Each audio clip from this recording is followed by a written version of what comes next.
Hello guys ဒီတစ်ခါမှာတော့ဂိမ်းနာနဲ့လည်းတုတင်ခြင်းတယ်ပြီးတော့တကြားပေါင်ဝင်မှုနှုန်းအစီပေါင်ဝင်နှုန်းနည်းနည်းနဲ့လည်းခန္ဓာကိုယ်တုတင်ခြင်းတယ်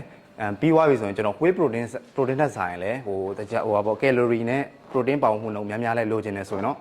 ကျွန်တော်ဒီ clean mass gainer ကတော့ဒီလိုလူတွေအတွက်ရွေးချယ်တင်တဲ့ gainer မျိုးစားပဲဖြစ်ပါတယ်ဒီ clean mass gainer မှာဆိုရင်ကျွန်တော်1 serving ကို1 scoop အနေနဲ့လာမယ်ဆိုလိုတာကတော့ကျွန်တော်တစွန်းတောက်သုံးရုံနဲ့ကျွန်တော် calorie 600ကျော်ရမယ် protein ဆိုရင် high protein 65 gram အာဟာရရမှာပေါ့နော်ဒါအပြင်မှာသူက total fat 5 gram sugar 3 gram နဲ့တခြားသော potassium sodium နဲ့ cholesterol အနေငယ်ပါဝင်တယ်ပေါ့နော်ထုတ်ပိုးမှုနေဆိုရင်ကျွန်တော်တို့6ပေါင်နဲ့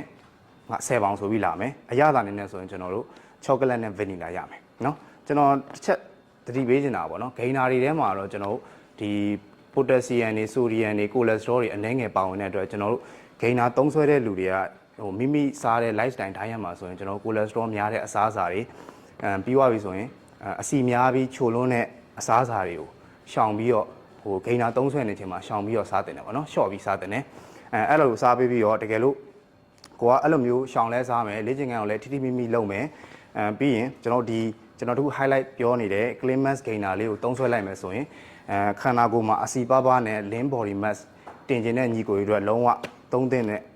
ဒီ gainer မျိုးဆွဲဖြစ်တယ်ကျွန်တော် highly recommend ပေးရနော်အဲ့ဒါဆိုရင်ဒီ clean mass gainer လေးကိုတကယ်လို့မှာယူခြင်းလဲဆိုရင်ကျွန်တော်တို့ဒီ TikTok Messenger ကနေလည်းမှာယူလို့ရတယ် Facebook ကဆိုလဲ VH မြန်မာ protein supplement မှာလည်းဝယ်ယူလို့ရတယ်တကယ်လို့ reply ကြံ့ကြာနေရဆိုရင်ကျွန်တော်တို့ဖုန်းနံပါတ်အနေနဲ့